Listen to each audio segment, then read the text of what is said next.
Huwal maradul ladzi ya'suru ma'ahu shaum wa yazidu fihi. Nah, ini poinnya. Yang dimaksud adalah al maradul ladzi ya'suru ma'ahu shaum, yaitu penyakit yang kalau puasa ditunaikan menjadi sulit penunaian puasa itu, wa yazidu fihi, atau bahkan penyakitnya bisa bertambah dengan menunaikan puasa itu. Kata dokter, Pak, Bapak ini harus dapat masukan-masukan yang banyak. Ini obat mesti masuk. Kalau obat gak diminum sekarang, penyakit Bapak ini bisa bertambah, bisa berbahaya, bisa makin parah.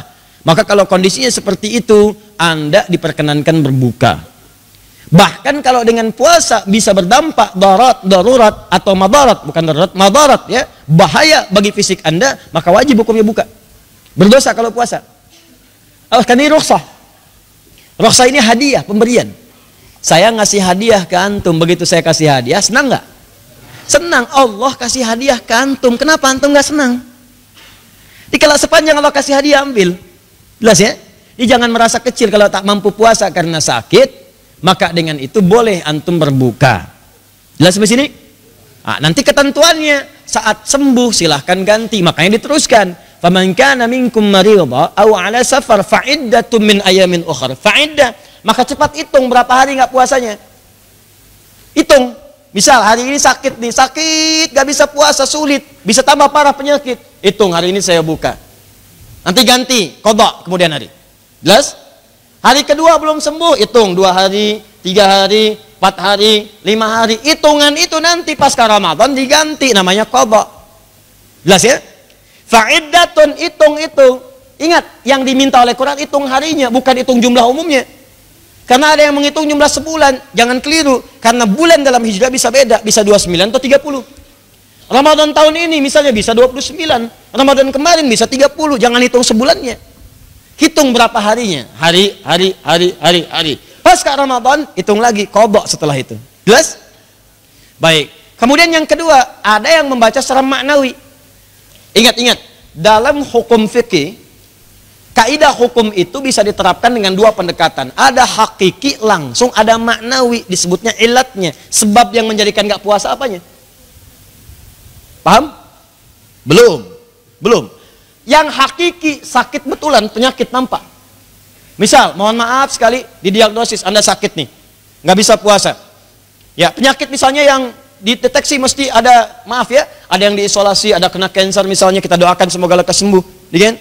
Ada yang misalnya kena diabetes dalam tahap misalnya ini treatment, harus minum obat macam-macam, harus masuk.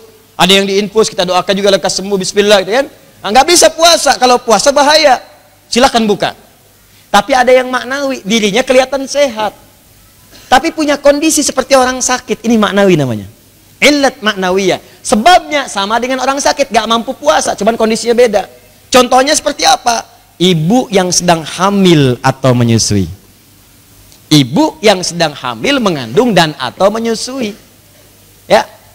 Ibu hamil memerlukan kalori misalnya setidaknya 2.200 sampai 2.300 kalori. Menyusui 2.200 sampai 2.600 kalori. Mesti masuk.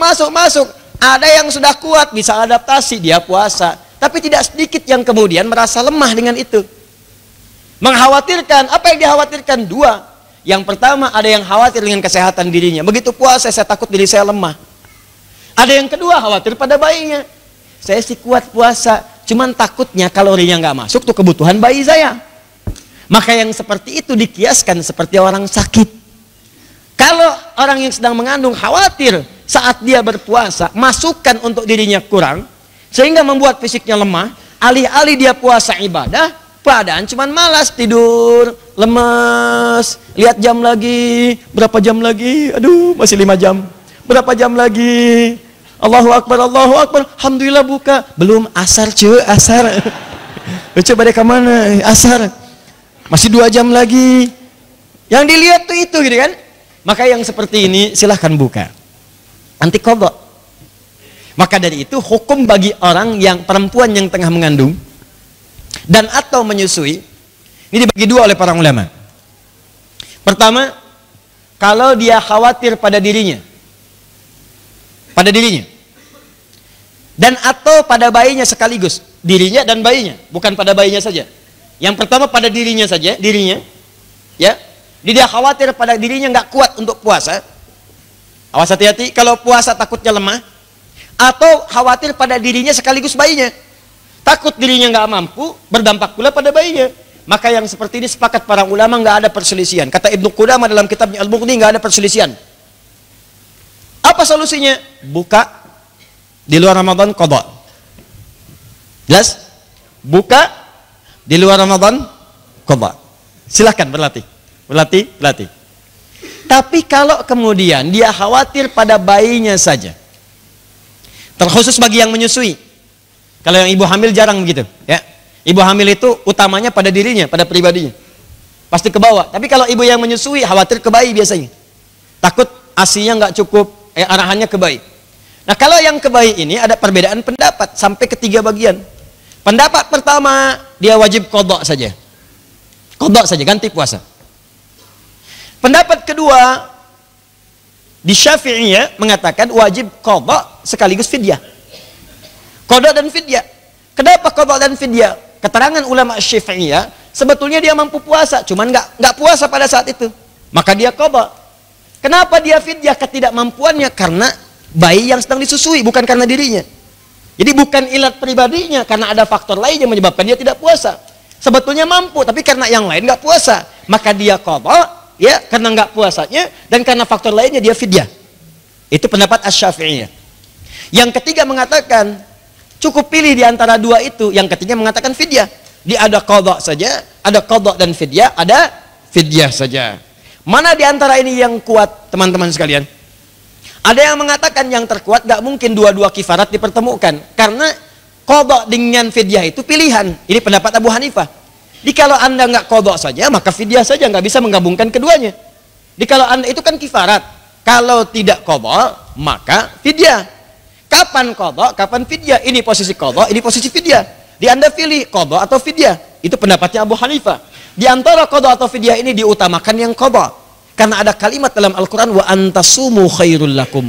Puasa lebih bagus. Di kalau sepanjang mampu puasa, dahulukan puasanya dibandingkan fidyahnya. Paham? Tapi kalau anda ingin kehati-hatian misalnya, silahkan saja qadha tambahkan dengan fidyah, ini sah karena ini ijtihad dari para ulama. Fidyah dengan qadha ini disatukan, menggabungkan 2 makna ayat tadi. Orang yang wa 'alal ladzina yutiqunahu, dia itu nggak sanggup puasa, maka dia fidyah. Sedangkan maridhan atau aw 'ala safarin kadang sanggup puasa. Cuman karena dia safar, dia nggak puasa, maka dia di situ kemudian mengganti dengan qadha. Qadha dengan fidyah disatukan. Kasus ibu menyusui sama persis. Dia sebetulnya mampu puasa, cuman takut pada bayinya. Maka 2 ini terpenuhi, qadha dengan fidyah, dua-duanya muncul. Jadi kalau antum ingin memilih di antara 2 ini, dahulukan qadha. Tapi kalau ingin menyatukan dan mampu, silahkan saja. La haraj, no worries. Tidak ada kekhawatiran di dalamnya. Paham? Halo? Paham? Baik. Jadi kalau pendapat ulama dalilnya sama dan sama-sama kuat, itu pilihan, gak usah diperdebatkan. Jelas ya? Kalau sama kuat, kecuali kalau tidak kuat, yang satu lebih kuat misalnya, yang satu lemah. Ya, yang satu misalnya lemah, ya nggak punya kemampuan dan sebagainya. Yang 2 kuat, kemampuan bagus. Nah, itu beda gitu ya, kondisinya lain. 1. Faman kana minkum maridhan. Ingat. Faman kana, man kana itu adalah kondisi yang tidak biasa. Jadi bukan dibuat-buat. Faman kana minkum, jika kondisi kamu tidak biasa, kamu sakit, ini bukan sakit yang direncanakan. Ya Allah, kalau engkau berkenan jadikan aku Ramadan sakit. Wah, itu memaksa.